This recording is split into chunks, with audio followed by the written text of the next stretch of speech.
출연해 주실 분은요, 국립과학수사연구원의 김남희 과장님께서 수고해 주시겠습니다. 주제는요, 과학수사 분야에 대한 소개입니다. 여러분, 큰 박수로 김남희 과장님을 모시겠습니다. 네.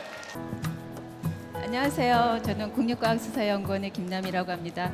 너무 이렇게 과찬으로 저를 소개해 주셔갖고 제가 너무 몸둘 바를 모르겠습니다. 근데 여기 와서 보니까 고등학생들이 많은 것 같아요. 그죠? 제가 막 젊어지는 것 같아갖고 너무너무 기분이 좋네요. 예. PPT 자료가 좀 깨지는 거, 옆으로 찌그러지는 것 같아요. 그죠?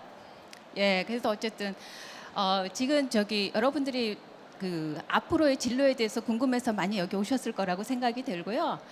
보통 공무원들이 하는 일들의 종류가 굉장히 다양해요. 굉장히 다양해서 아마 오늘 여기서 여러분들이 많은 체험을 하실 수 있으실 것 같은데, 그 중에서도 그 과학 수사 분야 쪽에 대해서 제가 오늘 말씀드리고자 여기 올라오게 되었습니다. 과학 수사의 그 대중화의 가장 1등 공신은 저는 이거 미국 드라마 미드라고 생각해요. 여러분들 CSI 다 보셨죠? 안 보신 분 손 한번 들어보세요. 아마 한 편도 안 보신 분은 전혀 없으실 것 같아요. 그래서 이 드라마 보시면서 어때요? 굉장히 멋있고 막 이게 모든 사건이 다 해결되는 것 같고 막 그런 느낌 안 드세요? 제가 볼 때도 어떤 때는 나도 저랬으면 좋겠다, 막 신인 것 같은 그런 때가 있었어요. 근데 어쨌든 이거는 드라마고 이거는 픽션입니다. 아시죠? 예, 다음. 그리고 이제 우리나라에서도 이런 그 법의학을 주제로 한, 법과학을 주제로 한 이런 드라마들이 만들어졌고요. 아마 많이들 보셨을 거예요. 아마 여기서 대부분 보면 포커스가 법의학자, 부검을 하시는 법의학자의 포커스가 맞춰져 있긴 한데요. 그래서 우리나라에서도 이제 이렇게 드라마들이 나오면서 굉장히 그 과학 수사라고 하는 분야가 많이 대중화가 되어서 아마 여러분들도 과학 수사가 어떤 것이다라고 하는 거는 어렴풋이는 다 아실 것 같아요. 그래서 과학수사 쪽에 보면은 대부분 크게 나누면 이렇게 부검같이 하얀 가운 입고 이렇게 멋있게 쫙 나타나시는 분들, 예, 그런 법의학 쪽이 있고요. 그 다음에 보면 이제 현장이라든가 용의자라든가 이렇게 여러 가지 그 증거물들을 분석을 해서 이거는 이거하고 같습니다, 어떻습니다 하고 얘기해주는 법과학 분야가 있고요. 그 다음에 이제 요즘 환경 쪽에 굉장히 많이 이슈가 되고 있어서 법환경 분야대로 크게 나누면 이렇게 있습니다. 예, 다음이요. 그래서 법과학을 잠깐 보면은 공부하는 것 같죠? 네. 법과학을 잠깐 보면은 과학 수사의 기본이 되고요. 이거는 법을 집행하기 위한 과학에 적용하는 분야라 해서 굉장히 독특한 분야입니다. 그래서 외국 같은 경우는 포렌식 사이언스 디파트먼트라고 그래서 대학교의 한 과로서 되어 있는데 우리나라는 실은 그런 시스템이 아직 들어와 있지는 못합니다. 그래서 저희 나라에서는 각 과학과 관련 전공이 된 모든 학과의 전공자들이 저희 연구원 같은 데 들어와서 법과학을 접목하고 있는 그런 상태이고요. 이 분야가 너무너무 넓어서 제가 이 분야를 다 소개해 드릴 수가 없습니다. 왜냐하면 저도 한쪽 분야만 전공을 하고 있기 때문에. 그래서 오늘 제가 말씀드릴 부분은 그 화학하고 관련된 법화학 분야에 대해서만 조금 소개를 해드릴게요. 그러니까 저희 과학수사 분야에 있어서 굉장히 작은 한 분야입니다. 보통 이제 제가 오늘 설명해드릴 거는 제가 이론적으로 막 설명해드리면 여러분들 막 머리가 아파서 그건 안 될 것 같아요. 그래서 제가 그동안 했었던 사례를 중심으로 해서 설계를 해드릴게요. 보통 이제 질식 재해 사고 같은 건데요. 질식 사고 하면은 보통 어떤 데서 질식 사고가 일어나죠? 네? 잘 안 들려요. 예. 밀폐된 공간에서 보통 질식 사고들이 많이 일어나잖아요. 그렇죠? 그런데 이런 질식 사고가 밀폐된 공간에서만 일어나는 게 아니라 저렇게 오픈된 공간에서도 일어날 수 있고 저런 사건이 있었습니다. 그래서 이거는 어떤 사건이냐 하면 전봇대를 세우기 위해서 땅을 포크레인이 팠는데 거기에 이제 돌이 나온 거예요. 그래서 포크레인이 너무 작다 보니까 그 돌을 끄집어내지를 못해서 이제 일하시던 분이 보시고 저거 내가 내려가서 들어 올려야지 하고 이분이 저 안에 들어가셨습니다. 근데 들어가셨는데 거기서 그냥 쓰러져서 사망을 하신 거예요. 그래서 저희가 연락을 받고 급히 현장을 갔더니 저렇게 오픈된 공간이었고 뭐 깊이도 한 1m 정도밖에 안 되는 저 공간에 들어가셔서 사람이 사망을 하셨어요. 그래서 그 당시에 주변에 있는 사람들이 저 땅 속에서 유독가스가 나온다고 굉장히 막 이렇게 피하고 막 무서워했었던 그런 현장이었었는데요. 저희가 이런 경우 이제 그 현장에서 직접 간이 테스트도 하지만 실제로 저 안에 기체를 포집해 와서 실험실에서 이제 정밀 분석을 하게 돼요. 그래서 그렇게 분석을 해보니까 산소 농도가 1.9%로 굉장히 산소 농도가 낮은 경우였어요. 그래서 산소 농도가 보통 대기 중에 산소가 몇 %죠? 그쵸, 잘 아시네요. 20%인데 그 농도가 5% 이하가 되면 사람이 2, 3초 내에 사망할 수가 있어요. 그래서 굉장히 위험한 상태고요. 그리고 또 이산화탄소하고 메탄가스가 검출이 됐는데 저 이산화탄소와 메탄은 바로 대표적인 부패가스예요. 그래서 땅 속에서 부패가스가 올라오는 그 상황에서 그 상황인데 여기에 사람이 들어가서 사망하는 그런 케이스였습니다. 그래서 저 경우는 왜 저기서 부패가스가 나왔냐 하면 주변에 그 인근이 바로 매립지였어요. 그래서 매립지에서 부패된 가스가 완전히 빠져나가지를 못한 상황에서 이쪽에서 땅을 파니까 압력이 약해진 쪽으로 올라오면서 부패가스가 올라오는 그런 상황이었고요. 그다음에 이것도 굉장히 안타까운 사연이었었는데 그 어떤 건물의 냉동고를 수리하기 위해서 이제 그 냉동고 안에 있는 냉매가스를 전부 다 질소가스를 치환하고 냉동고를 열었어야 됐는데 이제 이분들은 다 저 안에 들어있는 냉매가스가 다 빠졌다라고 생각을 하고 저기에 냉동고의 뚜껑을 열었습니다. 저기 보면은 이게 굉장히 땅 바닥에 있고요. 저분들이 작업을 하시기 위해서 전부 다 앉아서 작업을 하셨던 거죠. 그렇게 했는데 여기서 저거를 열면서 4명이 그 자리에서 사망을 하셨어요. 그래서 저희가 이제 이 경우도 현장을 갔었었는데 현장 저기에서 아직도 남아있는 냉매가스, 디클로로 트리플로로 에탄을 검출을 했고요. 이런 경우들은 부검을 하고 나면 우리 생체 조직에서 혈액이나 이런 조직에 그 성분이 그대로 남아 있어요. 그래서 그런 것들을 다 검출을 해서 저희가 이 경우는 냉매가스에 의한 질식사라고 하는 거를 부검 결과를 사인을 밝힐 수 있었던 그런 케이스였고요. 이거 같은 경우는 아마 일하시는 작업자들이 사연이 굉장히 안타까워서 그때 많이들 이렇게 가슴이 울컥했었던 저도 이것만 보면 그때 기억이 좀 나기는 하는데 그런 그 재해 사건이었고요. 그다음에 이거는 예전에 서울에서 이제 병원을 짓기 위해서 땅을 막 팠는데 거기서 유골이 거의 한 3,000점이 나왔습니다. 그래서 이게 갑자기 그 땅 서울 시내 한복판에 거기서 유골이 한 3,000점이 나왔으니까 굉장히 놀랐죠. 예, 다음. 그때 그래서 이 유골이 어떠냐라고 했으면 아마 전쟁 때 사망한 군인들의 유골일 것이다. 아니면 예전에 그 자리가 그 경성제국대학 의학부가 있었던 자리랍니다. 그래서 아마 해부용 시신이 있었을 것이다. 아니면 일제강점기 때 민간인 학살한 현장이다. 이렇게 해서 굉장히 매스컴에서 많이 떠들었습니다. 그래서 저희가 이런 경우들은 저희 파트만이 주관적으로 하는 게 아니라 이제 그 유골이 왔기 때문에 법의학 쪽에서 주관을 했었고요. 그래서 같은 다른 파트들하고 같이 저희가 협력해서도 일을 하거든요. 많이 일을 하고 있습니다. 그래서 이제 법의학 팀에서 일을 했었고 저희가 일을 한 거는 만일에 이게 해부용 시신이었으면 우리 보통 해부용 시신을 어디다 넣죠? 곤충 같은 거 우리 표본 시료할 때 그 방부제 넣죠, 그렇죠? 그래서 아마 방부제 포르말린이 있을 것이다라고 생각해서 저희가 이제 분석한 거는 그쪽에 초점을 맞춰서 분석을 했습니다. 네. 굉장히 이게 그 오래된 시신이었음에도 불구하고 혈액이나 장기 남아 있었던 그 장기 조직들 그런 데서 이제 포르말데히드 검출을 다 했고요. 그게 아마 방부제로서 사용했었던 포르말데하이드였고 이런 것들이 이제 봐서 이거는 그 해부용 시신인 것이다라는 결론을 내는 증거 자료로 저희가 분석을 했었던 그런 예이고요. 그다음에 이거는 아마 여러분들 굉장히 어렸을 때 일이었을 것 같은데요.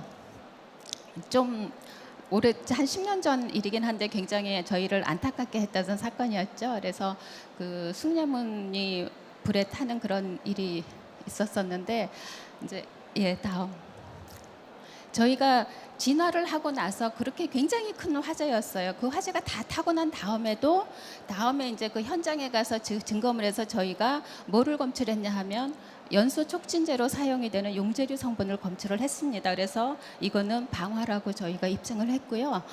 그 다음에 이때 경찰분들이 굉장히 빨리 CCTV를 활용을 해서 굉장히 빨리 용의자 검거를 했었거든요. 그래서 그 용의자의 신발과 장갑에서도 동일한 종류의 용재료를 검출함으로 인해서 범인을 입증했었던 그런 케이스였습니다.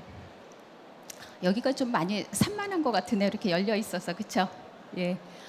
그래서 이제 숭례문을 잊어먹고 있었는데 그러고 나서 얼마 후에 어떤 일이 벌어졌느냐 하면 숭례문을 복원을 했는데 갑자기 이게 막 뭐 전통 방법으로 복원된 게 아니다 이러면서 다시 매스컴상에 이게 막 또 떠올랐습니다. 그래서 저희한테 의뢰가 된 거는 뭐냐 하면 그 중에서도 그 단청 부분입니다. 단청 부분이 전통적인 방법으로 복원이 되지 않았다. 왜냐하면 막 박리 현상이 막 일어나 갖고 다 복원을 했는데 막 이렇게 떨어지는 그런 현상들이 발견이 됐었습니다. 그래서 이게 전통 방법으로 복원을 했는지 안 했는지 여부를 저희한테 이제 의뢰가 됐었는데요. 실은 이거로 인해서 저희가 문화재 쪽에 대한 감정을 처음 시도하게 된 계기가 되었습니다. 그래서 이거는 현장에 가서 저희가 이제 단청 부분을 다 수거를 했고요. 예, 다음. 저희가 이것도 이제 새로운 분석법을 개발을 해서 이제 분석을 했는데 전색제, 그러니까 그 단청 부분에 사용되는 전색제가 전통 방법은 이제 악효를 사용하는데 저희가 분석을 해보니까 현대식 재료인 초산비닐 수지류가 성분이 검출이 되었고요. 그 다음에 안료에서도 티타늄 옥사이드가 검출이 됐는데 실은 이 티타늄 옥사이드는 우리 전통 재료에는 들어가는 성분이 아니에요. 그러니까 현대식 재료인 거죠. 그래서 저희가 이 두 가지를 검출함으로 인해서 이제 그 숭례문 단청은 전통 방법으로 복원이 된 것이 아니다라는 결론을 저희가 도출을 했고요. 예. 그 다음에 간혹 보면 그 묻지마 범죄 쪽에 그런 사건들이 간혹 나오고 있는데요. 이것도 그런 케이스 중에 하나입니다. 아마 기억하시는 분들 계실 거예요. 그렇죠? 기억하시나요? 신문지상에 굉장히 많이 떠들었었는데 이제 그 시골 마을에 마을회관에서 노인분들이 화투를 치다가 이제 두 분이 그 마을회관 냉장고에 있는 소주를 먹다가 한 분은 사망하시고 한 분은 중태에 빠진 그런 사건이었습니다. 그래서 여기 있는 게 바로 그 현장에 마셨던 소주 2병이고요. 예, 다음. 그래서 이제 사망을 하시면 저희가 이제 부검을 하게 되는데 부검을 한 그분의 위내용물과 또 현장에 있었던 소주에서 메소밀이라는 농약이 검출이 됐었죠. 그래서 메소밀 중독으로 사망을 하셨다. 그럼 누가 소주병에다 메소밀 농약을 넣었을까, 그죠? 그래서 경찰이 이제 용의자를 5명으로 압축을 했고요. 그래서 경찰은 용의자 집에서 메소밀 농약이 나오면 그 사람이 범인일 것이다 라고 생각해서 5명의 집을 압수수색을 했어요. 수색을 하고 보니까 거기가 시골이다 보니까 5명 집 모두한테서 전부 다 메소밀 농약이 다 나온 거예요. 그래서 총 7개의 농약을 수거를 했어요. 그러면 이제 어떻게 되죠? 7개 중에서 어떤 것이 소주에 넣은 것이냐를 밝혀야 되는 문제가 생기죠. 그렇죠? 그래서 이런 거를 분석을 할 때 저희가 이제 같은 성분이라 하더라도 제조사가 틀리거나 또 그 원료들을 가져온 근원지가 다르거나 이런 거를 분석할 수 있는 동위원소 분석법이 있습니다. 그래서 이런 동위원소 분석법을 활용을 해서 전 슬라이드 활용을 해서 이제 분석을 해보니까 7개의 그 탄소 동위원소의 비가 7개의 것과 현장에 있는 소주의 것하고는 확연히 다릅니다. 그래서 용의자 5명의 집에 있었던 농약은 소주에 넣은 농약이 아니다가 되었습니다. 그래서 5명 그 용의자가 모두 다 용의선상에서 배제가 되었고요. 다음이요. 그리고 한 3주쯤 후에 그 마을의 주민 중에 한 사람이 이제 축사에서 음독한 사건이 발생하게 되었습니다. 그래서 음독하셔 사망을 하셨기 때문에 이제 그분을 다시 부검을 했고요. 부검을 하고 그분이 음독한 그 원비디병에 있었던 용액을 보니까 그게 바로 또 메소밀 농약이었어요. 그래서 이제 그분이 마셨던 원비디병과 또 그분의 위내용물과 또 실제로 사건이 있었던 마을회관에 있었던 소주에 있는 그 메소밀과 저희가 분석을 해보니까 정확히 일치하는 결론을 얻었습니다. 그래서 그 소주에 넣은 메소밀은 이분이 음독하셨던 그 메소밀 농약하고 동일한 거다라고 해서 저희가 이 사건을 해결한 적이 있습니다. 예, 그래서 이제 사건을 해결했다고 저희가 보통 이런 일을 하고 나면 신문에 많이 보도가 되고 있습니다. 네, 다음이요. 예, 그리고 이제 또 하나는 어떠냐 하면 실은 우리나라에서 사망하는 사고가 굉장히 많습니다. 그러니까 정확하게 사망 원인이 밝혀지지 않는 사망들은 대부분 보면 이제 저희 연구원에서 부검을 하게 되고요. 부검을 하게 된다 하더라도 이분들의 사인이 100%다 밝혀지는 건 아닙니다. 왜냐하면 부패가 너무 많이 진행이 돼서 아무런 근거가 남지 않는 경우들도 많이 있고요. 심지어는 부패가 너무 많이 돼서 백고라된 시신들도 꽤 많이 들어옵니다. 그래서 보통 한 5%에서 10% 정도는 사람은 죽었지만 원인은 모르겠다, 사인 미상으로 나가는데 이거는 우리나라만 그런 게 아니라 선진국들도 마찬가지예요. 그래서 이제 그 사인 미상인 거를 줄여보고자 많이들 노력을 하고 있는데 그 중에 하나의 일환입니다. 일환으로 이제 질병을 자기가 갖고는 있지만 자기 생전에 내가 이런 질병이 있었다는 걸 인지하지 못하는 사람들도 굉장히 많이 있거든요. 그래서 어떤 그 병력의 히스토리라든지 부검을 했는데 특별한 것이 나타나지 않는 그런 경우들이 이제 간혹 질병 관련해서 갑작스럽게 사망하는 경우들이 있습니다. 그래서 이런 경우에 저희가 이제 케토산증 분석법을 개발을 해서 케토산증으로 질병 관련된 케토산증으로 사망할 수 있다라고 하는 사망 원인 근거를 자료로 제시하는 분석법을 저희가 개발해서 적용을 하고 있습니다. 그래서 보통 보면은 이제 당뇨라든가 만성 알코올 중독에 의해서 대사 이상으로 인해서 그 케토산증이 굉장히 올라가는 그런 경우들이 생기고요. 그런 경우에는 굉장히 갑작스럽게 사망할 수 있는 그 케토산증 상태가 됩니다. 그래서 이제 그런 것들을 케토산증을 입증할 수 있는 그런 분석법을 저희가 마련을 했고요. 그래서 이거는 뭐 분석하는 저희 분석 방법인데 여러분들 넘어갈게요. 넘어갈게요. 그래서 지금까지는 저희가 그동안 이런 일들을 했었다라고 하는 거를 간단하게 짧게나마 보여드렸고요. 뭐 관심이 가는 사건들이 좀 있나요? 예. 실제로 보면 저도 우리 연구원에 들어와서 보고서 내 주변에 이렇게 많은 위험이 도사리고 있구나 하는 거를 저도 일을 하면서 굉장히 깨닫고 있어요. 근데 보면은 이렇게 우리 주변에도 이렇게 보면은 신문에도 굉장히 많이 그런 사건들이 많이 나오고 있는데요. 각종 범죄나 이런 재해들이 굉장히 많이 발생을 하고 있습니다. 근데 실은 국가가 해야 할 일은 뭐냐 하면 국가는 그런 재해나 위험으로부터 국민들을 안전하게 보호해 줘야 할 의무가 있고요. 그래서 어떤 한 사람의 죽음이라도 관가되지 않도록 최선의 노력을 다해야 하는 게 국가의 역할이고요. 그 중에 한 부분을 저희 법과학이 담당을 하고 있습니다. 실은 우리가 하는 이 일이 돈을 많이 버는 일도 아니고요. 화려하게 어떤 제품이 막 나와서 아웃풋이 거창한 것도 아닙니다. 근데 반드시 우리 누군가는 해야지 될 일이고요. 그래서 그 일을 해야 할 사람이 바로 저는 공무원의 일이라고 생각을 합니다.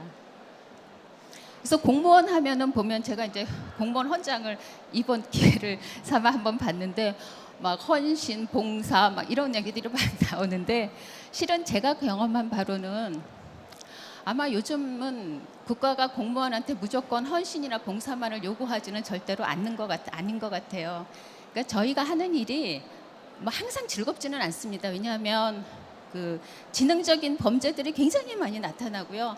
그거를 분석하기 위해서 저희도 매번 공부하고 또 새로운 분석법 개발해야 되고 노력해야지 되고 또 하나 더더욱이 힘든 거는 사건이 나면 빠른 시간 내에 그 증거물에 대한 분석을 해서 과학 수사를 할 수 있도록 뒷받침을 해줘야지 되기 때문에 그런 데서 오는 스트레스나 부담감이 굉장히 큽니다. 실은 그렇지만 그런 사건을 해결하고 나면 특히 이제 그런 사건들이 보면 대부분 보면 굉장히 누군가가 국민 중에 누군가가 굉장히 어려운 처지에서 힘든 처지에서 억울함을 호소하고 있을 때 그 억울함을 밝혀줄 수 있는 그런 일을 해결하고 나면은 그때 오는 뿌듯함하고 보람은 그동안 저희가 힘들고 막 스트레스 쌓인다고 끙끙댔던 거를 다 보상하고도 충분히 남습니다. 그래서 그런 면에서 봤을 때 그 저희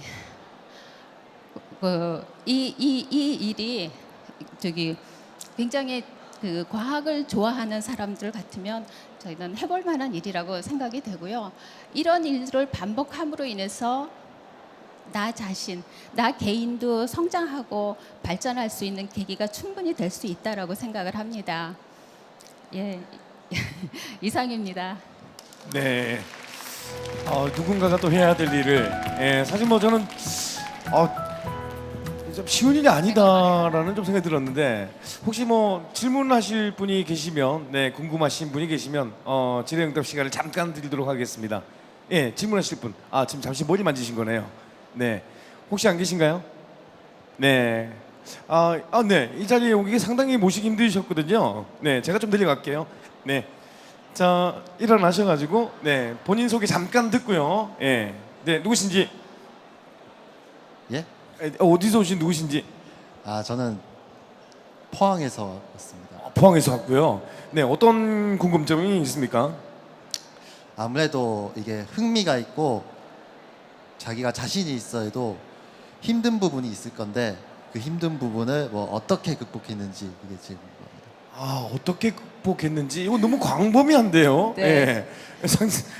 아니, 알겠습니다. 힘든 부분이 있는데 어떻게 극복했는지. 제가 생각하기에는 물론 제가 아까 마지막에 얘기했던 부분이 저희한테는 가장 힘듭니다. 그러니까 새로운 어떤 기존에 했었던 분석법이 없고 새로운 사건이 벌어졌을 때 그 일을 해결하기 위한 분석법을 만드는 것, 그것이 가장 어려운데요. 실은 저는 제가 지금까지 그 해온 경험에 의해서 제가 지금 자신 있게 얘기할 수 있는 건 뭐냐 하면 처음에는 불가능하다고 생각할지라도 붙잡고 늘어지면 언젠가는 거기에 대한 답이 나오더라고요. 근데 물론 힘듭니다. 힘들고 저희도 밤 늦게까지 하고 막 퇴근 늦게까지 하고 하는데요. 그것이 반복되다 보면 답이 나오더라고요. 그러니까 굳이 힘든 일을 내가 어떻게 극복했다가 아니라 일단 내 발등에 불이 떨어진 걸 해결하고자 노력한다면 반드시 답이 나올 거라고 생각합니다. 저희는 그렇게 극복하고 있습니다. 네, 항상 도전하는 또 정신을 또 보여주셨고요. 네, 혹시 질의응답이 한 분만 더 안 계시면 바로 다음 우리 또 선배님들을 모셔보도록 하겠습니다. 안 계신가요? 네. 자, 지금까지 국립과학수사연구원의 김남희 과장님이셨습니다. 여러분 큰 박수 부탁드리겠습니다. 네. 첫 번째 강의인데도 정말 또 많은 분들이 또 이 자리를 또 빛내주고 계시고 점점 우리 강의해 주시는 선배님들께서도 여러분들께 또 삶의 노하우를 함께 전해드리니까요. 한번 경청해 주시면 감사하겠습니다. 자, 이번엔 좀 경기도에서 오셨습니다. 경기도 교육청의 중산고등학교 양승만 선생님께서 준비해 주시겠습니다. 주제는요, 창의적 체험 활동을 나의 진로라는 주제를 가지고 여러분들과 한번 소통할 수 있는 시간을 마련했습니다. 여러분 큰 박수로 환영해 주시기 바랍니다.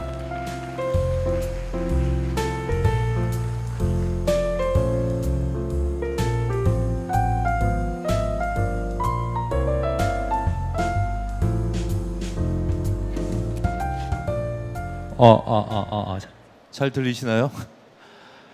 저는 경기도 일산에서 왔고요. 중산고등학교라고요. 미술교사입니다. 아니 학교에서 늘 선생님들 뵙다가 또 이런 데서 오니까 별로 새로울 게 없을 것 같아서 제가 너무 미안한데 저는 오늘 어떤 말씀을 드리려고 왔냐면요. 저는 미술교사고요.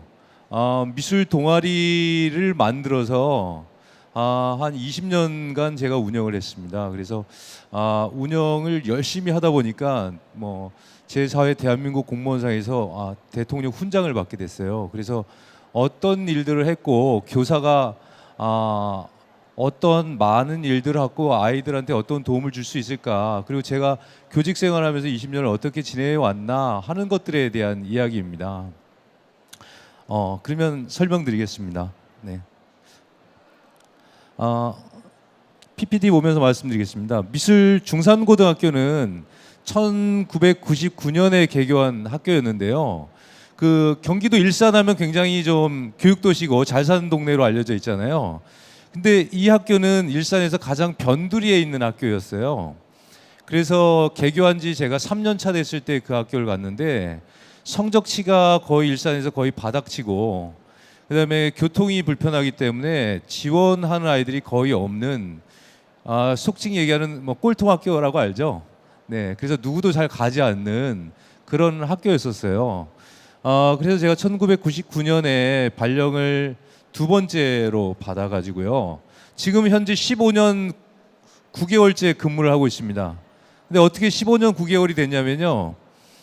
이 학교가 공립학교예요. 근데 공립학교는 9년 이상 있을 수가 없습니다. 최대한 9년 있을 수밖에 없는데요. 9년 있다가 경기 예고라고요. 예고에 한 4년 갔다가 다시 이 학교가 어려워졌다는 소리를 듣고 다시 갔어요. 다시 가서 지금 현재 7년째입니다. 근데 한 2년 있으면 또 딴 데로 가야 돼요. 현재는 16년째 운영을 하고 있습니다. 설립 당시에 어려웠던 점은 미술실이 그때는 교실 한 칸밖에 없었어요. 교실 한 칸에다가 예산은 전혀 지원을 받고 있지 못하던 상황이었고, 지도교사는 이제 저 혼자 아이들을 이제 지도하게 됐죠. 학생들이 성적이 너무 낮아가지고 그때는 고양시 관내에서 인문계 학교 중에 최하위 성적이었거든요. 그때 당시 말씀드리면 수능 400점 만점에 100점대 초반 맞는 정도라, 지금으로 따지면은 한 200점 후반 정도를 맞아야 서울권 내 진학을 할 수 있었는데 100점대 아이들 초반이 거의 대부분이니까요. 성적치가 매우 낮은 학교였습니다. 그리고 이제 주변 교사들조차도 어떤 미술부를 만들어서 뭘 한다고 했을 때 그 애들 그냥 냅두면 되지, 그 애들 뭘 하려고 하느냐, 뭐 거의 포기한 상태, 뭐 이런 정도였었어요.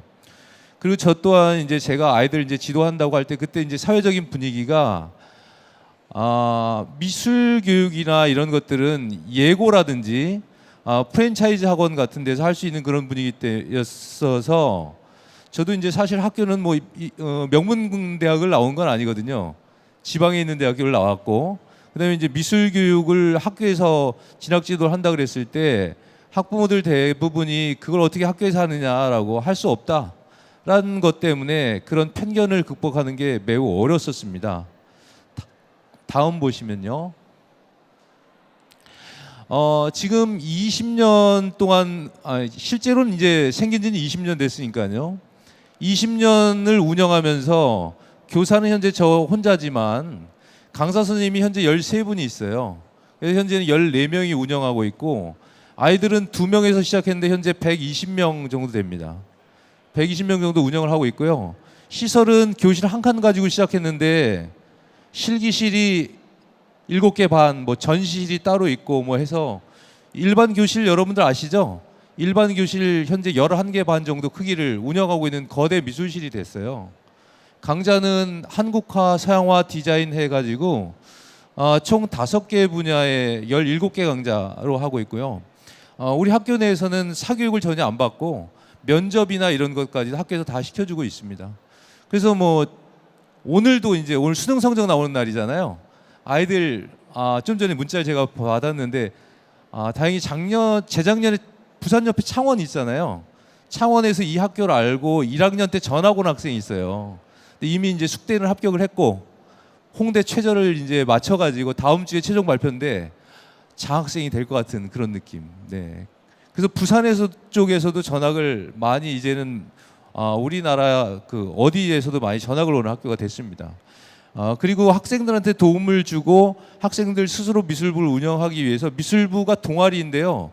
그 안에 또 10개의 동아리들이 있습니다. 뭐 큐레이터부라고 해가지고 전시를 기획하는 동아리, 뭐 한국문화 탐방을 체험하는 동아리, 도서를 관리하는 사서부 학생들, 동화책을 만드는 학생들, 작가 연구하는 학생들, 벽화를 제작하는 학생들 뭐 이렇게 한 10개 정도의 동아리들이 있습니다. 다음 보시면요. 여기 좌측에 보이는 사진이 미술실이에요. 이게 메인 미술실이고 교실 한 칸을 5개로 다 텄어요. 그래서 제가 이걸 왜 텄냐면은 학생들이 저희가 1, 2, 3학년 학생들이 같이 살아야 서로 선후배 간에 보고 배우는 것도 있고 제가 제일 중요한 건 성적이 아니라 같이 보고 배우고 느끼고 더불어 사는 걸 중요하게 생각을 하기 때문에 한 공간으로 텄습니다. 그래서 다 같이 시작하고 다 같이 끝내고 선배들이 바로 옆에 있기 때문에 보고 배울 수 있는 그런 공간으로 지금 만들어져 있고요. 단일 공간으로는 아마 크기로 하면 전국에서 제일 넓은 크기가 될 거로 저는 알고 있어요. 그 옆에 있는 사진은 가이드부 활동인데요. 한국문화 탐방 같은 거 할 때 학생들이 직접 장소도 섭외하고 이 친구들 이건 경복궁 갔을 때 사진인데요. 이 친구들이 저렇게 한복 입고 학교 그 경복궁 전체를 아이들이 안내하는 그런 활동이었습니다. 다음 활동 내용 여기 학부모 참관 수업인데요. 저희가 2달마다 한 번씩 학부모 참관 수업을 해요. 그래서 학부모님들 모두 초청해가지고 미술부에서 일어나는 일들을 늘 같이 조율하고 의논하고 이런 활동을 하면서 2달마다 학생들이 발전한 정도를 있는 그대로 공개해주고 현재 상황을 강사 선생님들하고 상담할 수 있는 그래서 늘 아이들의 실력을 늘 점검할 수 있게 하고 있고요. 입시 설명회는 1년에 2번 하고 있는데 8월 달에는 대학 진학에 대한 모든 요강을 정리해서 알려주고 2월 달에는 이제 진학한 학생들에 대한 정보를 어떤 성적이 부족했는지 어떤 것에 어떤 이익이 있었는지에 대한 것들을 적나라하게 있는 그대로 알려줍니다. 그것은 그래서 학생들이 객관적인 데이터를 가지고 대학 진학하는 데 도움이 될 수 있게 2회에 걸쳐서 입시 설명회를 실시하고 있습니다. 다음 활동 사항은요. 미술부의 날 행사인데요. 4월 첫 주 되면 미술부를 졸업한 선배들부터 모두 모입니다. 모두 모여서 후배들한테 이제 대학을 다니는 친구들도 있고 직장에 다니는 친구들도 있잖아요. 그 친구들이 이제 후배들하고 멘토 멘티 관계를 늘 유지하면서 어떤 직장에 대한 것, 대학 학과에 대한 것들을 소개해주고 이런 관계들로 돼 있습니다. 그래서 1년에 한 번씩 이렇게 다 모이는 자리고요. 오른쪽에 있는 사진은 드로잉전하고 창작 동화책 발표회라고 있는데 저희가 자체적으로 동화책을 1학년 과정에서 만들어요. 동화책을 만들어서 장애우 단체나 이런 데 기부하는 활동들을 하고 있습니다. 그래서 이 동화책 발표회는 왜 하게 됐냐면 그림들을 아이들이 그리는데 사실적으로 보통 그리는 능력만을 배양하는 그런 수업들로 돼 있잖아요. 그래서 그렇게 하기보다는 좀 우리가 재능을 기부하면서 아니면 스토리를 새로 짜서 오히려 동화책을 만들어서 사회단체에 기부하거나 그러면 오히려 좋은 일이기도 하고 상상력도 애들이 배가가 될 수 있기 때문에 창작 동화책 발표회를 하고 있고요. 다음 보시면요. 초청 강연에는 졸업한 선배들이나 전문 직종에 종사하는 디자이너들을 초청해서 현재 어떤 직업에 대한 미래에 대한 변화라든지 이런 것들에 대해서 안내해주는 활동을 하고 있고요. 오른쪽에 있는 사진은 토요일 날 하는 프로그램이에요. 독서 토론이라고 하는 게 있고 드로잉 수업이라고 하는 게 있는데 요거는 고등학교에서 배우는 과정은 되게 사실적인 위주의 어떤 잘 그리는 재현 능력에 불과하거든요. 그래서 이 친구들이 대학을 갔을 때 부딪히는 일들이 많아요. 그래서 오히려 책도 많이 보고 드로잉도 하면서 이 친구들이 대학에서 경험할 수 있거나 아니면 생각을 깨는 훈련들을 늘 시켜놔서 아이들이 대학을 가서도 잘 적응할 수 있는 입시에 매몰되지 않는 교육들을 할 수 있게 만들어주는 수업이었고요. 여기 수업들이 돼 있기 때문에 홍대 같은 경우나 뭐 이런 지금 학생부 종합 전형으로 뽑는 학교들은 면접이 매우 중요하거든요. 그래서 이런 독서 토론하고 발표하는 순서 것들이 늘 아이들이 준비가 돼 있기 때문에 면접에서 그게 실수하거나 이런 일이 별로 없습니다. 다음. 이건 한국문화 탐방 가는 활동인데 아까 가이드부 학생들이 이렇게 이건 창덕궁 갔을 때인데요. 학생들이 가이드도 해주고 안내도 해주고 또 우리 한국 미술에 대한 우수성을 재조명하기 위한 활동으로 하고 있고요. 오른쪽에 있는 오른쪽에 있는 사진은 저희가 미술문화 탐방으로 저건 국립현대미술관 갔던 활동인데요. 아이들이 순수하게 이제 암기적인 그림만 보기보다는 작가들의 그림도 보고 하면서 좀 창의력을 신장하는 방면으로 하고요. 저희가 미전이 끝난 다음에 저기를 가서 봅니다. 그래서 아이들이 내년에 어떻게 미전을 할까라고 하는 것을 볼 수도 있기 때문에 하고 있습니다. 다음, 네. 시간이 부족한가요? 조금 빨리 해야 되나요? 네. 여름 캠프는 1년에 한 번씩 2박 3일로 바닷가 쪽으로 아이들 가고 있고요. 버스 세대 동원해가지고 아이들 전체 다 가고 있고요. 3학년 애들도 모두 다 참여합니다. 오른쪽은 누드 크로키 실습이라고 여름방학 특강으로 학교에서 하고 있어요. 그래서 이건 방학마다 특강으로 하고 있는데 보통 2학년 때는 2D 드로잉이라고 그래가지고 3D 드로잉이라고 그래서 형태를 입체적으로 이해할 수 있는 수업들을 많이 하고요. 단순하게 그리는 수업이 아니라 요걸 풀어서 해석해서 연상 드로잉도 해보고 이걸 이제 드로잉북으로 만들어서 각 대학교에도 배포를 하고 있습니다. 다음요. 미술 전시회는 학교에서 가장 큰 행사 중에 하나인데요. 10월 달마다 하고 있고요. 학생들이 단순하게 그림을 그리는 것이 아니라 그림을 제작하기 위해서 작품을 어떤 식으로 해서 접근해야 되는가에 대한 분석부터 해가지고 진행을 하는데요. 일반 그런 전시하고 차이가 나는 점은 일반 예고나 이런 부분에서 그림이 중요하다면 여기는 생각하는 게 중요하다고 늘 가르칩니다. 그래서 4달 정도를 아이디어 테스트하고 이론적인 공부하고 어떻게 접근하라 알려주고 실제 그림 그리는 건 한 일주일 정도만 그립니다. 그래서 그림과 글을 같이 평가하고요.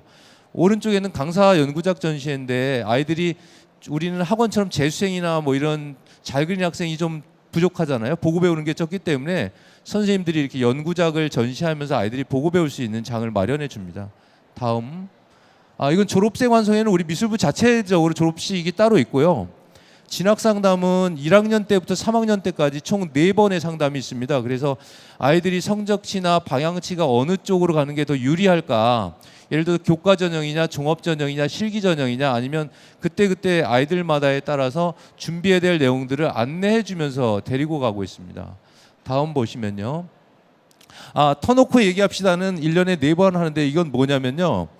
아이들이 120명 되다 보니까 사이가 점점 멀어져요. 제일 중요하게 생각하는 게 저희 아이들끼리의 관계인데 아이들이 그냥 아이들을 내버려 두면 사소한 오해가 점점 커서 봉합이 안 되는 경우까지 생기더라고요. 그래서 4달마다 이제 선생님들 아이들 다 모여서 불만 있었던 얘기 아니면 칭찬해야 될 얘기 뭐 이런 걸 서로 하면서 얘기하면서 이게 풀어가는 얘기들이에요. 그래서 서로 이런 계기를 통해서 마음에 있는 얘기를 터놓으면서 앙금이 별로 안 남게 그래서 굉장히 돈독한 관계가 되고요. 오른쪽에 있는 거는 제가 우리 학교 전체를 벽화로 꾸미려고 지금 하고 있어요. 그래서 벽화가 있는 학교 만들기 프로젝트 해가지고요. 동아리 활동 시간을 이용해서 지금 저렇게 벽화를 만들고 있어요. 그래서 학교의 반이 지금 벽화로 뒤덮여 있다고 보시면 됩니다. 다음. 네, 킹구리라고 미술부 이름이 청개구리예요. 청개구리의 킹이니까 왕개구리인 거죠, 왕개구리. 그래서 이거는 3년 동안 아이들이 어떤 태도나 열정 이런 부분들을 평가해가지고 진짜 킹구리, 청개구리 중에 왕. 그거는 이제 일반 개구리들은 연꽃잎 쓴 배지거든요. 킹구리들은 뭘 썼을까요? 왕관 쓴 개구리 배지를 줘요. 그리고 이거는 생기부나 이런 데서도 적용돼서 대학교에서도 킹구리를 받으면 이 친구는 인정받을 만한 아이다. 일종의 인증서 같은 개념이죠. 품질 보증서 같은 거죠. 네. 예, 오른쪽에는 미니 전시회인데요. 지금 보이는 곳이 미술부 전시관이에요. 교실 3칸 규모로 미술실 바로 옆에 붙어 있고요. 아이들이 수시로 전시도 하고 팀 전시도 하고 그룹 전시도 하고 해서 1년에 한 20여회 전시를 하고 있고 큰 전시회도 5개 정도. 그래서 늘 아이들이 이 안에서 전시하고 활동하고 이렇게 할 수 있게 학교에서 갖춰져 있습니다. 여기 전시장 꾸미는 데는 한 5년 정도 넘게 걸렸던 것 같아요. 네. 요거는 아이들이 여름방학 때 특강 중에 하는 건데 우리 지역 학교 옆에 습지가 있어요. 자연 습지가 있어서 실제 아이들이 가서 드로잉하거나 거리에서 실제 그려보거나 저는 실제 가서 그리는 거 되게 좋아하거든요. 그래서 아이들이 실전에 가서 그려보고 그다음에 풀냄새도 맡아보고 이런 뭐 그 풀벌레 울음소리도 들어가면서 어떻게 체감할 수 있는 실기들을 많이 합니다. 다음. 네, 거의 이제 끝나갑니다. 요거는 이제 그 생태숲 아까 습지 있었죠. 습지에 생태숲 학교로 오는 아이들이 있어요, 배우러. 그래서 요 아이들한테 그림도 이렇게 가르쳐주는 봉사활동도 나가고요. 아까 경진학교 통합활동 수업은 저희가 만든 동화책을 가지고 이 친구들 거기 장애우 학교거든요. 장애우 학교에 가서 나눠주면서 같이 책도 읽고 안내해주고 뭐 동화책 읽어주는 그런 통합 수업을 실시하고 있습니다. 다음요. 이제 거의 끝났네요. 좀 지루하죠? 네. 이렇게 미술부를 한 20년 동안 운영했더니요. 사교육비를 보면은 3년 동안 학원하고 비교하면 한 1,500만 원 정도는 절감이 됩니다. 그래서 인근의 학원에서 무지 싫어해요. 그래서 저 스님 언제 가나 뭐 이런 분위기. 근데 지금 끝까지 아주 끝끝내 잘 버티고 있습니다, 지금. 그래서 이게 왜 가려졌네요. 대학 진학 현황은요. 지금까지 1기 졸업생부터 졸업하는 학생이 368명입니다. 그래서 지금은 복수 합격자가 있잖아요. 그래서 좀 복수 합격자로 보면 523개 학교가 합격을 했고요. 지금까지 졸업생 중에 보시면 서울대학교 5명, 홍익대학교 89명, 홍대가 굉장히 많습니다. 작년 같은 경우에 예를 들면은 서울대 2명, 홍대가 인원수로 18명 갔어요. 졸업생이 36명이었거든요. 그러니까 전국에서 세 번째로 많이 간 학교고요, 홍대가. 그 다음에 반영 비율로 따지면은 아마 전국에서 1위가 되지 않을까 생각하고 있어요. 근데 처음부터 이렇게 갔던 건 아니고요. 초창기에는 뭐 인원수가 워낙 적었고 한 뭐 10명, 뭐 13명, 14명 뭐 이 정도였는데 지금 해마다 이제 인원수가 늘어가면서 거의 전국에서 뭐 홍대나 이런 곳은 가장 많이 가는 학교로 지금은 정평이 나 있습니다. 전시회는 지금까지 뭐 미전 뭐 20일에 힘드네요, 읽기가. 여러 개 동화책 전시회, 드로잉전 이렇게 했고요. 수상현황은 2007년 이후에는 집계는 하지 않았습니다. 왜냐하면 그 이후에는 대회에서 수상하는 게 그닥 큰 의미가 없기 때문에 수상 실적은 집계는 안 했고요. 2007년까지 했을 때 104개 대회 1059회 수상을 했고요. 매스컴 속에는 중산고 미술부 청개구리 이렇게 다음 포탈이나 이런 데 치면 매우 많이 나와 있습니다. 그래서 뭐 TV에도 각종 매체에도 많이 소개가 됐고요. 그래서 지금까지 30건 총 38회가 소개가 됐습니다. 다음 보시면요. 다음요. 네. 지금 근무하는 곳에서 아무것도 하지 않는다면 평생 남는 일이 하나도 없을 게다. 요거는 제가 처음 학교에 갔을 때 교장 선생님이 저한테 이런 말씀을 해주시더라고요. 공무원이라고 하는, 그러니까 교직이라고 하는 부분이 너무 안정돼 있기 때문에 사실 그런 안정된다고 하는 것을 경계하는 그런 말이었을지는 몰라요. 그래서 저는 공무원이라고 하는 직업은 사막에 나무를 심는 일과 같다고 좀 비유를 하고 싶은데요. 누구도 강요하진 않습니다. 누구도 강요하진 않는데 하다 보면 너무 심어야 될 땅도 너무 많고 넓습니다. 그렇기 때문에 그 힘든 만큼 보람을 가질 수 있는 곳이 교사가 아닌가 생각하고요.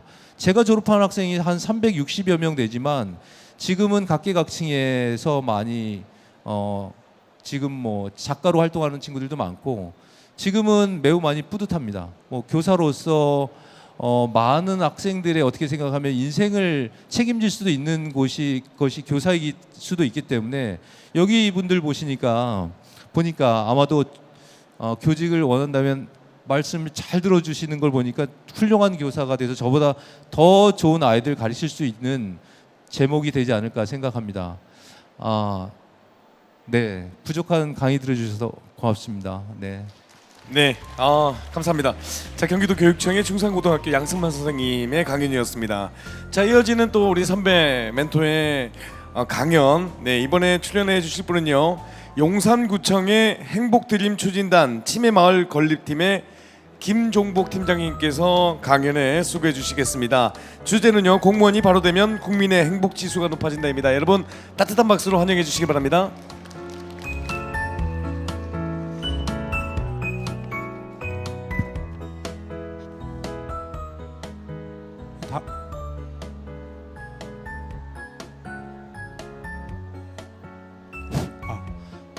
다음 페이지. 예. 예, 여러분 반갑습니다. 예, 저는 금방 소개받았지만 서울역과 용산역을 관할하는 용산구청에서 근무하고 있는 김종복입니다. 아마 용산 하시면 요즘 뜨고 있는 곳 아시죠? 대한민국의 심장이자 서울의 중심이라고 보시면 되겠습니다.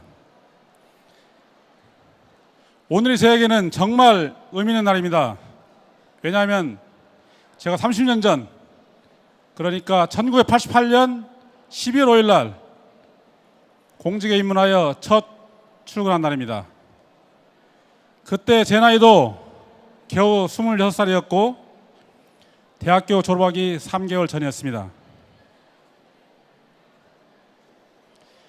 오늘 여기 계신 여러분들은 공직 입문에 관심 있는 분들 맞습니까?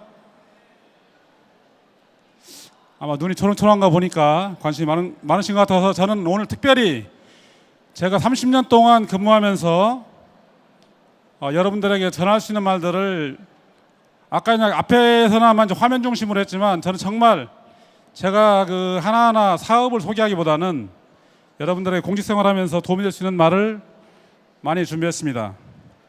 그렇다면 여러분들께서는 공무원의 마음가짐과 자세가 국민들에게 얼마나 큰 영향을 미치는지 생각해 보신 적 있습니까?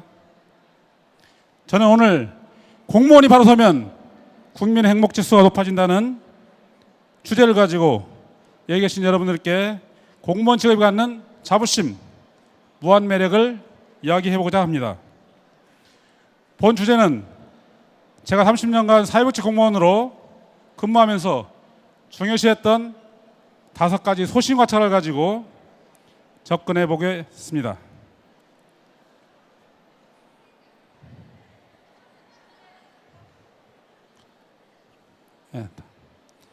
그 첫 번째가 문제의식과 대안자세가 늘 몸에 배어 있어야 한다는 것입니다. 사람은 누구나 업무가 과정하다고 느끼면 힘들어하는 건 사실입니다. 그러나 사람마다 표현하는 방식이 다름을 알 수 있을 것입니다.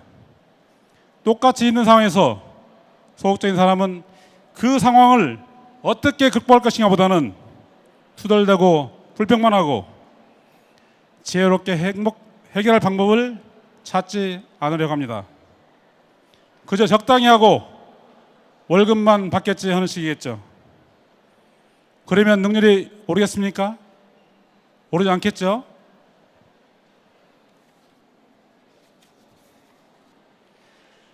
하지만 적정인 사람은 불평하기보다는 그 과제를 풀어내기에 끊임없이 고민을 거듭해서 새로운 대안을 만들어 해결하게 됩니다. 결국 주변에서 능력 있는 사람이라고 평가를 받아서 전화위복이 되는 꼴이 되겠죠. 제 경험을 한 가지만 소개해드리겠습니다. 아까도 제가 말씀드렸지만 용산역 가면 화려한 이면에 쪽방촌이라는 어마어마한 곳이 있습니다. 저는 전국 최대 1200개의 쪽방이 밀집되어 있는 남영동 주민센터에서 2015년 7월부터 작년 말까지 근무를 했습니다. 서울역 건너편에 위치한 이 쪽방촌은 아마 서울역 앞에서 보셨겠지만 노숙인들 많죠? 거의 노숙인들이 그 생활에서 겨우 벗어나서 살고 있는 곳이 쪽방촌입니다. 이들은 대다수가 만성질환, 장애, 노령 등으로 거동이 불편합니다.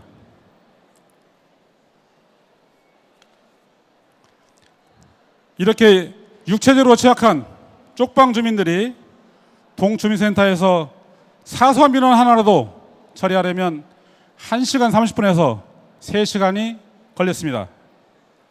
그러나 이러한 현실은 쪽방 주민의 불편상으로 끝나지 않고 고질 민원을 포함한 내방 민원이 매일 3-40건 될 정도로 사무실이 없어냈습니다.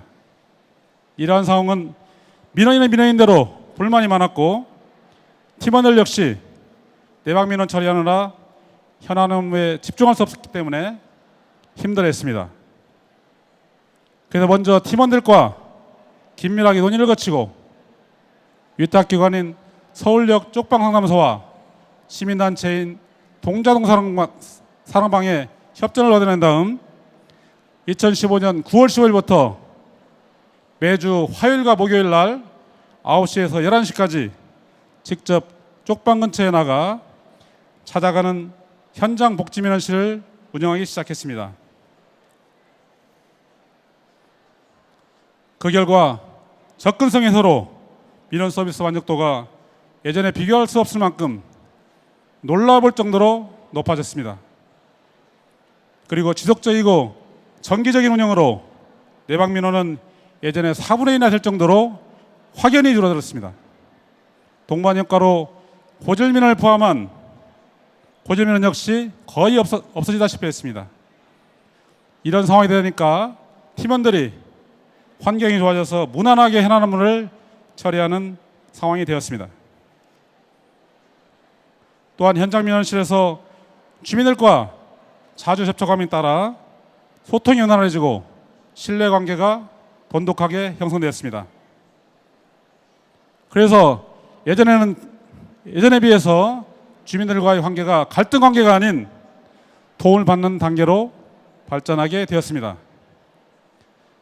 그래야 지역 내에서 크고 작은 일이 있을 때 또는 행사가 있을 때 쪽방 주민 30여 명이 자원봉사자로 참여해서 중추적인 역할을 수행하는 단계까지 이르게 되었습니다. 그러면 잠시 이 사업을 지역 케이블 TV에 보도됐던 동영상을 통해서 감상해 보시겠습니다. 쪽방촌이라는 말 많이 들어보셨을 겁니다. 대부분 빈곤층들이 모여 사는 곳인데 이 쪽방이라는 말이 주는 어두운 느낌 때문에 편견이 있기 마련입니다.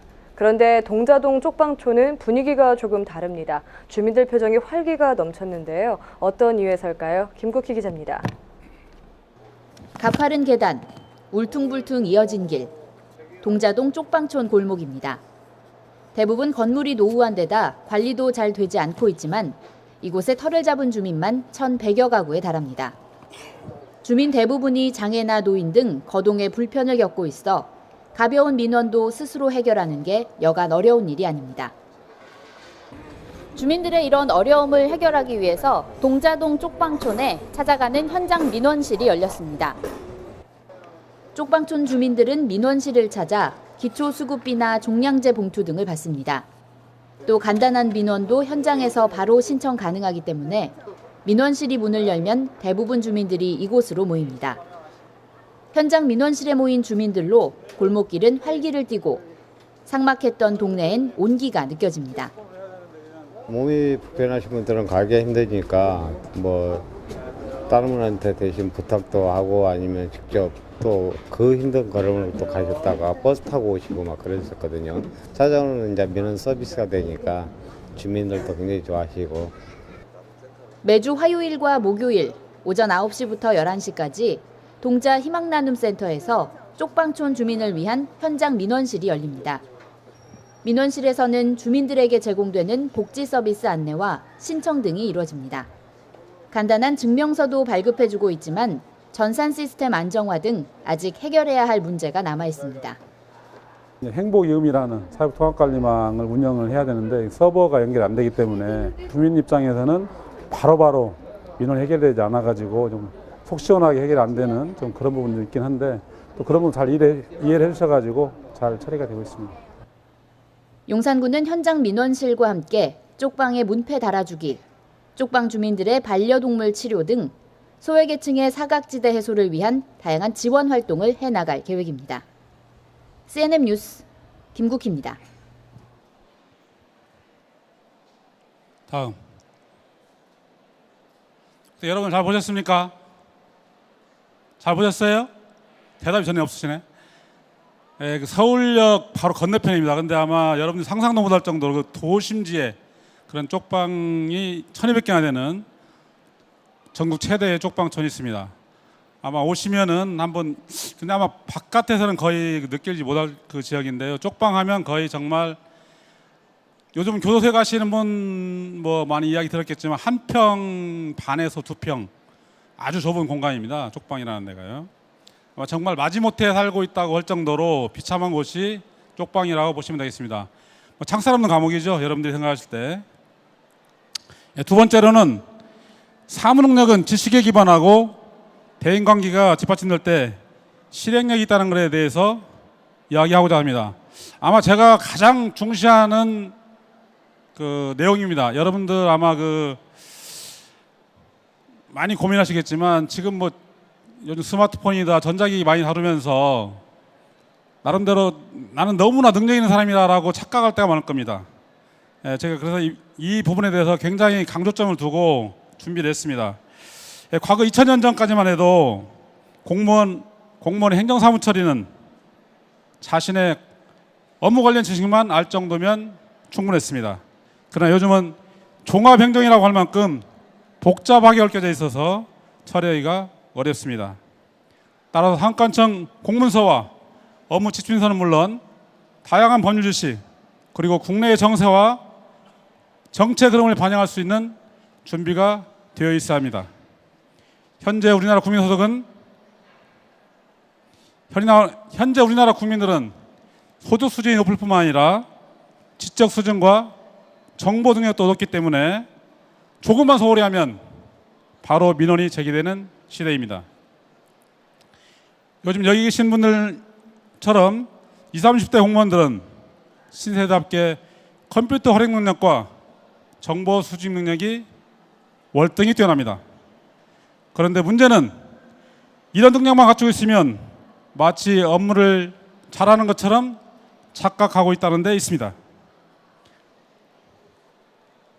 여러분들이 명심해야 할 것은 어떠한 업무라도 사람과의 관계 속에서 진행되고 이루어진다는 사실입니다. 대인관계를 원활하게 풀어가지 못한다면 업무의 실행력은 현격하게 떨어지게 될 것입니다. 간단한 내용이 아니고 복잡한 내용일수록 더욱 그렇습니다. 결국 대인관계가 결여된 사업 추진은 최악의 경우 휴지조각이 될 수 있다는 것입니다. 따라서 요즘 새내기 공무원들이 전산 처리 능력이 뛰어난 장점에다가 취약한 대인관계를 보완한다면 실행력은 더욱 탄력을 받게 될 것입니다. 저는 공무원을 입사하기 전까지만 해도 어려운 가정 형편 때문에 소위 말하는 쩐이 없어가지고 숨어 살다시피 했습니다. 그러다 보니 저는 성장기에 대중 앞에 서는 것뿐만 아니라 특히 여기 예쁘신 여성분들이나 그냥 이성을 만나도 제 생각을 제대로 표현하지 못했습니다. 정말 억울하게 청춘을 보냈습니다. 그러다가 입사하면서부터 저는 잠재 능력을 최대한 끌어올리고 제가 꿈꾸는 목표를 실현하기 위해 부족한 대인관계 방법을 개선하기 시작했습니다.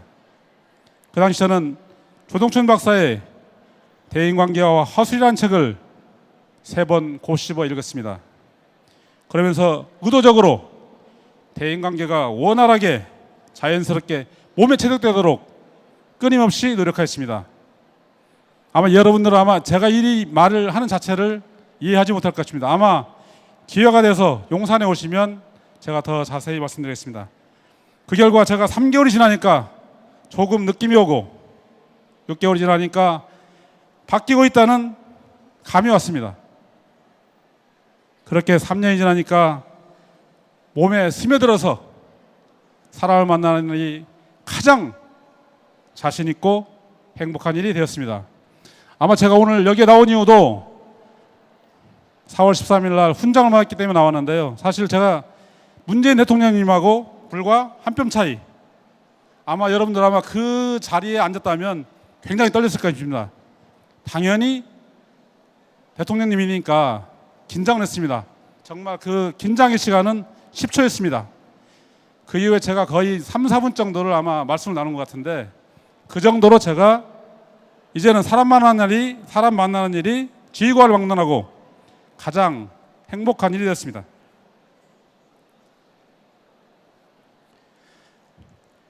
이러한 노력이 결실을 맺어서 저는 사회복지 분야 전국적인 활동은 물론 민간자원 발굴 분야 고재민원 처리는 타의 추종을 불허할 만큼 독보적인 입지를 확보하게 되었습니다. 아마 오늘 지금 점심시간이 다가오기 때문에 여러 가지 사례가 많지만 몇 가지 경험과 사례를 말씀드리겠습니다. 아까도 말씀드렸지만 저는 사회생활하기 전에 줄반당도 못할 정도로 정말 어리숙한 사람이었습니다.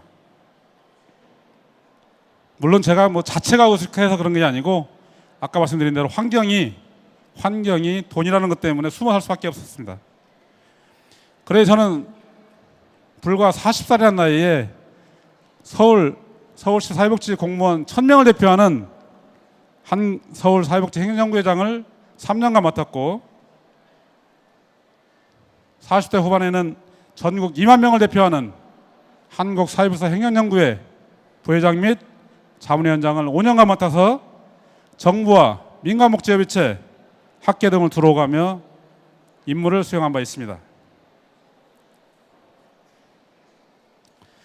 그리고 민간복지 분야에서는 정말 사례가 많지만 오늘 시간 관계상 몇 가지 말씀드리면 전 무료 빨래방 사업, 쪽방문 빼달기, 바자회, 일촌맺기 사업, 지역축제 등 각종 지역특사업 추진을 비롯해서 이웃돕기 성금 모금은 늘 선두를 유지했습니다.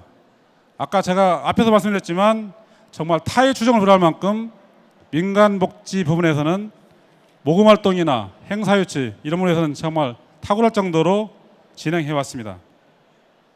특히나 공직생활을 하다 보면 고질 민원과 마주하는 경우가 허다하게 생깁니다. 크고 작은 고질 민원들은 수없이 많습니다. 제가 지금 그 캐비넷에도 파일 박스로 4개가 있습니다. 그 4개의 박스는 무엇인가 하면 저는 모두가 기피하는 정적인 해결사이면서 사기꾼으로서라는 그런 고질 민원과 10년 동안 10번의 고소를 당하면서 2번 구속 처리시키는 그런 일이 있었습니다. 그래서 이제 그 전국적으로 제가 인지도를 갖고 있는 사람인데요. 아마 너무나 대비되는 거죠. 어찌 보면은 제가 주민들이 어려운 일을 챙겨주기도 하지만 또 민간 자원을 끌어다가 주민들에게 나눠주는 일도 하지만 때로는 제가 팀장으로서 또 전국적인 활동을 하면서 저 한 사람이 조금 노력하면 직원들이 편안한 환경에서 일할 수 있다는 생각에 고질 민원과 끝까지 대처해서 기꺼이 도망치게 만들었습니다. 그 자세한 내용을 정말 여러분들과 공유하면 좋겠지만 시간 관계상 이 정도 말씀드리고요. 다음.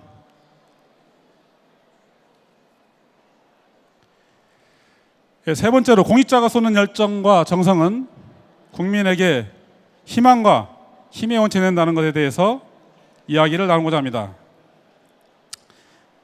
저는 아까 처음에 말씀을 제대로 안 드렸는데요. 저는 지금 사회복지사로서 사회복지 행정만 30년째 하고 있습니다. 그러면 저는 한결같이 제가 1시간만 정성 들여 업무를 처리한다면 한 가정을 살릴 수 있고 한 생명을 구할 수 있다는 굳은 신념을 가지고 주민과 함께하고 있습니다. 서울청 주민이 법정 보호 대상자 요건에 적합할 경우엔 여러분들이 아시는 바와 같이 생계, 주거, 교육, 급여를 받을 뿐만 아니라 기초연금, 장애연금을 지원받을 수도 있습니다. 또한 긴급지원사업과 민간 결연사업 등을 통해 복지사각지대 주민들을 구제할 수도 있습니다. 공무원의 열정이 지역 주민에게 얼마나 큰 힘이 되는지 제가 작년에 진행했던 쪽방촌 수납시설 설치 동영상을 통해 다시 한번 보겠습니다.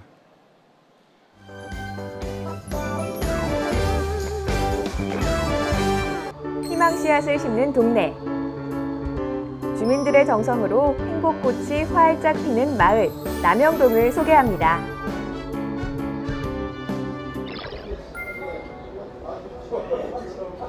언제나 이웃의 행복을 위해 노력하는 남영동. 남영동은 좁은 집에서 생활하기 불편하신 분들을 위해 수납시설을 설치하는 봉사활동을 실시했습니다. 여기 동자동에 쪽방이 한 2,400세대 정도 되는데 여기서 좀 연세 많고 이러신 분들이 수납 공간이나 거기에 따른 편의 시설을 조금 도와드리는 일을 하려고 하고 있습니다. 이번 수납시설 설치 봉사는 남영동 쪽방 주민들을 위해 실시됐는데요.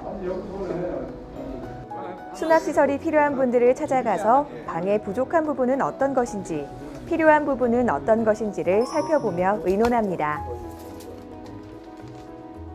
쪽방이 주거하시는 주거 조건들이 다르다 보니까 좀 작은 방에서 뭐 여러 가지 물건들을 수납하기 위한 수납장이나 정리를 위한 좀 가구들이 많이 좀 부족한 상태거든요. 방의 조건에 맞춰서 선반이나 수납을 할 수 있는 장을 만들어주는 작업을 진행하려고 하고 있습니다.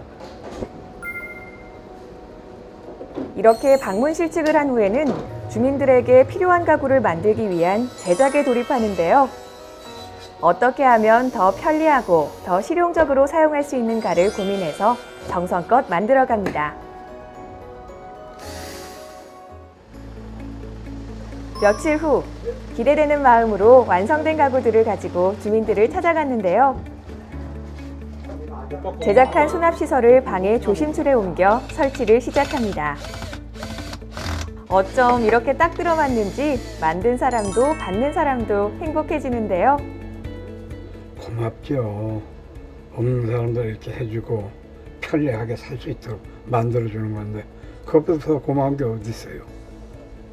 이제 다 수납을 해야죠. 수납해갖고 편하게 살아야죠. 좀 넓게 방 안을 조그만 방이라도. 희망을 담은 수납시설 설치 하나로 방안이 더 환해진 것 같죠? 수납장을 함으로 해서 조금 넓다는 느낌과 정리됐다는 느낌으로 활력 있게 살았으면 하는 그런 바람이죠. 모두가 행복해지기 위해 노력하는 마을 남영동. 앞으로도 남영동은 사랑과 희망의 촛불을 밝혀 아름다운 마을을 만들 예정입니다.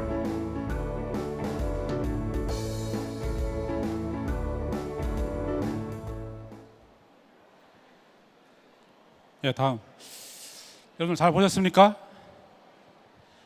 예, 중요한 건 이 사업 자체가 예산을 가져온 게 아닙니다. 제가 그 관내에 있는 교회로부터 500만 원을 기탁받아 가지고 아까 이제 그 수납 시설을 만드신 분들은 마을 기업 사이라고 그분들이 이제 재능 기부를 했고요. 그다음에 이제 뭐 나르거나 이제 이런 보조 역할들은 마을 주민들이 함께 했습니다. 저는 철저하게 물론 예산을 쓰면 너무 쉽죠. 그렇지만 저는 늘 지역 자원을 활용해서 이렇게 진행해 왔습니다. 아마 뭐 예산 가지고 하면 너무 쉽겠죠, 사업들이. 그렇지만 저는 늘 아까 제가 전에도 말씀드렸지만 대인관계라는 부분이 중요하다는 걸 제가 이제 지금 아마 이런 화면을 통해서도 지금 전해주고 있습니다. 예, 다음에는 네 번째로 국민에 대한 관심보다 더 중요한 것은 배려해달라는 것을 강조하고 싶습니다. 단적인 예로 사회복지를 하다 보면 대다수 후원자나 공무원은 아직까지도 자신들의 편의에 따라서 성금품을 지원하는 방식을 대상자를 한 곳에 모아서 전달실을 갖거나 사무실에서 가져가게 합니다. 이런 상황을 고민 없이 보시게 되면 전혀 문제가 아닌 것처럼 보일 수도 있습니다. 뭐 힘든 사람 도와준 건데 라고 말입니다. 그러나 여러분들 이것은 정말 큰 문제입니다. 왜냐하면 지원 대상자들에게 평생 지울 수 없는 마음의 상처를 남기는 낙인감을 주는 행위이기 때문입니다. 차라리 안 주는 게 낫죠. 이러면 여러분들 마음의 상처는 영원히 지울 수 없습니다. 여러분들 편의에 의해서 앞으로 이런 행위는 안 했으면 좋겠습니다. 우리가 소외계층을 진정으로 돕고 싶다면 동정심보다는 인격 존중이 우선시 되어야 합니다. 다음. 네, 마지막으로 긍정적인 마인드를 가지면 매사가 즐겁고 성과가 난다는 마음가짐의 중요성을 이야기하고자 합니다. 긍정적인 사람은 매사가 능동적이고 적극적이기 때문에 어떤 과제든지 간에 척척 알아서 할 뿐만 아니라 그 이상도 추진하려는 열정을 보입니다. 그러니까 성과가 날 수밖에 없겠죠. 반면에 부정적인 사람은 수동적이고 소극적이기 때문에 시키는 일만 겨우 할 뿐만 아니라 정말 등 떠밀려서 마지못해서 면피 행정만 하려고 할 것입니다. 그래서 보통 이런 사람들은 투덜대거나 불평을 하죠. 성과가 나겠습니까? 저는 업무를 하면서 기획이나 행사는 게임이나 놀이처럼, 그리고 무거운 짐을 나르거나 작업에 참여할 경우 운동이라는 개념으로 즐겼습니다. 다시 한번 말씀드리겠습니다. 여러분들이 앞으로 일을 하게 된다면 기획이나 행사는 게임이나 놀이처럼, 그리고 무거운 짐을 나르거나 작업에 참여할 경우 이걸 운동의 개념으로 바꾸신다면 늘 하시는 일이 즐거우실 것입니다. 그러니까 매사가 즐겁고 저는 행복했습니다. 물론 성과도 많이 났습니다. 오늘 여러분들께 정말 하고 싶은 이야기는 많았지만 서울서 정말 어제 내려와 가지고 여러분들한테 정말 한 2시간, 3시간도 하고 싶었지만 겨우 20분밖에 안 줬습니다. 20분밖에. 앞에서 또 30분 까먹고 해서 사실 너무나 아쉬운데요. 여러분들한테 조금이나마 공직을 이해하는데 도움이 되었나 모르겠습니다.